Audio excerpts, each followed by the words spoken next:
So let's start with control memory. Control memory भनेको के हो भन्ने कुरा थाहा छँदैछ हामीहरुलाई। अगाडि नै अलिअलि कन्सेप्टहरु हामीले पाइसकेको छ। कंट्रोल मेमोरी भनेको माइक्रो प्रोग्राम कंट्रोल युनिटमा जुन प्रोग्राम हुन्छ कंट्रोल युनिटको त्यो स्टोर हुने मेमोरी हो। So that is called control memory.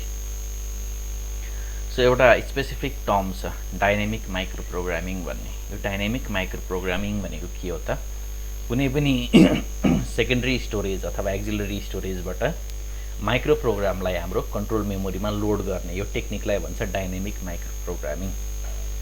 So normally हाम्रो चाहिँ जुन कंट्रोल मेमोरी हुन्छ त्यो रिडेबल मात्रै हुन्छ है, रोम मात्रै हुन्छ। But in this case for dynamic micro programming the control memory is writable control memory.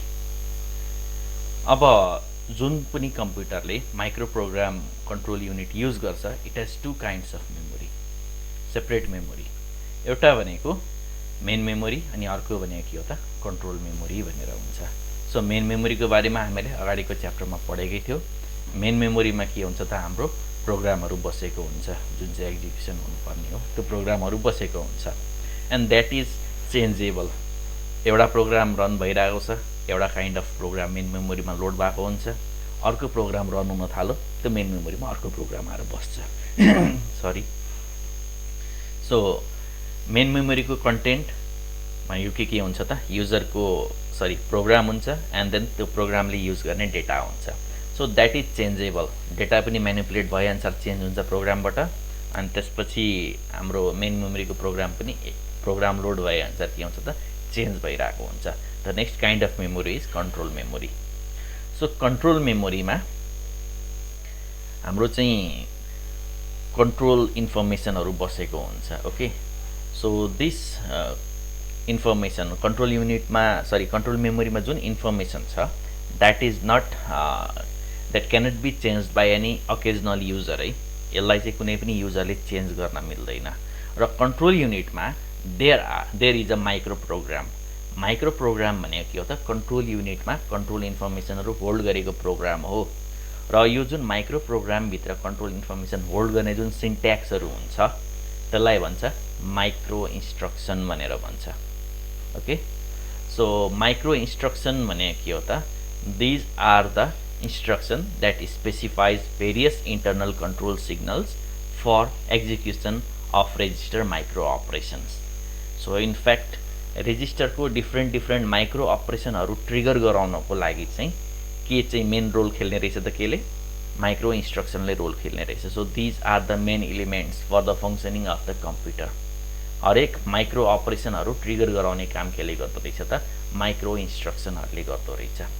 Micro instruction specifies different kinds of control signal है जसले चाहिँ के गर्छ त भेरियस माइक्रो अपरेसनहरु ट्रिगर गराउँछ।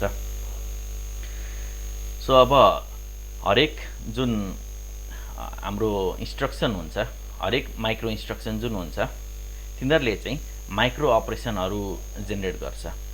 The micro operation may be fetching the instruction from the main memory, evaluating the effective address fetch गरे पछाडी हैन, अनि त्यसपछि execution of the operation okay specified by the instruction and then last मा के गर्ने त execution सकाएपछि फेरि कहाँ पुग्नु पर्यो त अगाडिकै fetch phase मा पुग्नु पर्यो अनि फेरि यही साइकल के हुन्छ त कन्टिन्यू भइराको हुन्छ।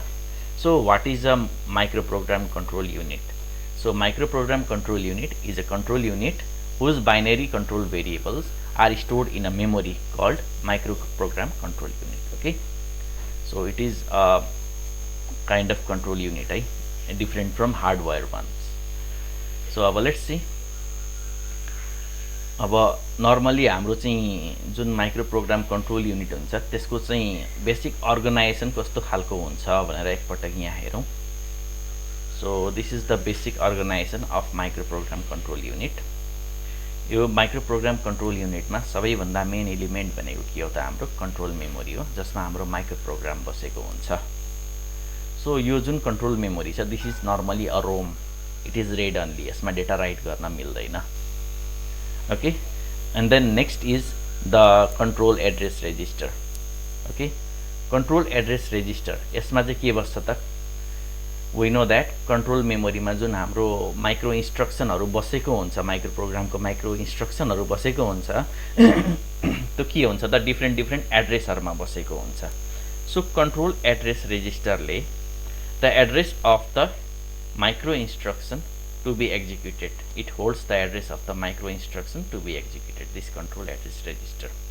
Control data register ले के गर्छ त control address register ले select गरेको एड्रेस को जुन माइक्रो इन्स्ट्रक्सन हुन्छ त्यो चाहिँ control data register ले होल्ड गर्छ। So this is the general setup for microprogram organization. So next is another important unit called next address generator. अब कस्तो हुन्छ भन्दाखेरि नर्मल्ली कन्ट्रोल युनिट एक्जिक्युट हुँदै जाँदाखेरि every instruction every micro instruction inside control unit चाहिँ के हुन्छ त सिक्वेन्सियली एक्जिक्युट भइरहेको हुन्छ। हरेक माइक्रो इन्स्ट्रक्सनहरू one after another sequentially execute भइरहेको हुन्छ in most of the condition. तर कहिलेकाहीँ के हुन्छ भन्दाखेरि सिक्वेन्स बिग्रिन पनि सक्छ, ब्रान्चिङ इन्स्ट्रक्सनहरू आउन पनि सक्छ। ओके, तिनीहरू पनि इम्पोर्टेन्ट छ। कुनै पनि एउटा प्रोग्राममा ब्रान्चिङ इन्स्ट्रक्सन हुनुपर्छ। सो इट इज इम्पोर्टेन्ट है। फर्स्ट अफ अल के इम्पोर्टेन्ट कुरा हो भन्दाखेरि जुन इन्स्ट्रक्सन अहिले एक्जिक्युट भइरहेको छ, जुन माइक्रो इन्स्ट्रक्सन अहिले एक्जिक्युट भइरहेको छ त्यो माइक्रो इन्स्ट्रक्सनमा एक्जिक्युसन गर्ने एउटा हाम्रो चाहिँ माइक्रो अपरेसनहरू जेनेरेट गर्ने एउटा इन्स्ट्रक्सन हुनु पर्यो, एउटा पार्ट हाम्रो चाहिँ माइक्रो इन्स्ट्रक्सनमा। अनि अर्को पार्ट चाहिँ के हुनु पर्यो त नेक्स्ट इन्स्ट्रक्सनको एड्रेस क्याल्कुलेसन गर्नको लागि हेल्प गर्ने केही इन्फर्मेसन बिट्स हुनु पर्यो। देयरफोर कन्ट्रोल डेटा रेजिस्टरमा जुन हाम्रो चाहिँ माइक्रो इन्स्ट्रक्सन हुन्छ that is divided into two parts. एउटा भनेको कस्तो खालको sequence of micro operation generate गर्ने हो त्यो एक्जिक्युसनलाई स्पेसिफाई गर्ने ग्रुप अफ बिट्स हुन्छ। अनि अर्को भनेको चाहिँ के हुन्छ त नेक्स्ट एड्रेस कुन हो त त्यसलाई चाहिँ जेनेरेसन गर्ने एउटा हेल्पर ग्रुप अफ बिट्स हुन्छ। सो त्यो जो नेक्स्ट एड्रेस जेनेरेसन गर्ने हेल्पर ग्रुप अफ बिट्स छ that is fed to the next address generator. Next address जेनेरेटरले के गर्छ त यो कन्ट्रोल मेमोरीबाट अब एक्जिक्युट हुने नेक्स्ट एड्रेस कुन हो त त्यसलाई क्याल्कुलेसन गर्छ। The calculation is done based on this input है। यहाँबाट आएको जुन इनपुट हुन्छ कन्ट्रोल डेटा रेजिस्टरबाट आएको सेकेन्ड पार्टको त्यो एड्रेस क्याल्कुलेसनको लागि हेल्प गर्ने जुन इनपुट हुन्छ र सेभरल एक्सटर्नल इनपुटहरूबाट यसले के गर्छ त क्याल्कुलेसन गर्छ कुन चाहिँ नेक्स्ट एड्रेस हो भनेर। Okay, what is the next address, it calculates it. And then के हुन्छ त यसले क्याल्कुलेसन गरिसके पछाडि the next address is stored inside the control address register. अनि कन्ट्रोल एड्रेस रेजिस्टरले सेलेक्ट गरेको जुन एड्रेस हुन्छ त्यसको डेटा कहाँ गएर बस्छ त कन्ट्रोल डेटा रेजिस्टरमा गएर बस्छ। Okay, so this is how a micro program control organization is done. यसरी गरिन्छ। सो लेट्स सी यो जुन नेक्स्ट एड्रेस जेनेरेटर छ यसलाई के भन्छ त माइक्रो प्रोग्राम सिक्वेन्सर पनि भन्छ।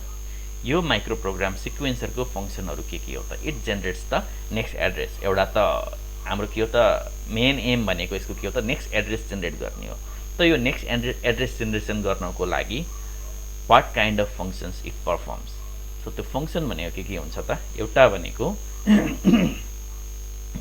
इन्क्रिमेन्टिङ the control address register by 1। Control address रेजिस्टरलाई 1 ले इन्क्रिज गर्ने। सो नेक्स्ट जुन सिक्वेन्समा नेक्स्ट जुन एड्रेस आउँछ त्यसैलाई चाहिँ यहाँ स्टोर गराइन्छ कन्ट्रोल एड्रेस रेजिस्टरमा। Second is loading into the control address register and address from control memory. Okay, यो जुन कन्ट्रोल मेमोरीको एड्रेस छ है त्यो एड्रेस चाहिँ यो कन्ट्रोल एड्रेस रेजिस्टरमा लोड गर्ने। So first is the control address register यसलाई इन्क्रिमेन्ट गर्ने। अर्को भनेको अरू नै कुनै एड्रेस यहाँ लोड गर्ने। Okay, and then the third is transferring an external address अथवा कुनै एउटा चाहिँ एक्सटर्नल एड्रेस इनपुट आयो एक्सटर्नल इनपुटबाट भने यसलाई कहाँ ट्रान्सफर गर्ने त कन्ट्रोल एड्रेस रेजिस्टरमा ट्रान्सफर गर्ने। Or loading an initial address to start the control operation. जब कम्प्युटर बुट हुन्छ त्यतिखेर चाहिँ एउटा इनिसियल एड्रेस के गरिन्छ त कन्ट्रोल एड्रेस रेजिस्टरमा लोड गरिन्छ to start the control operation.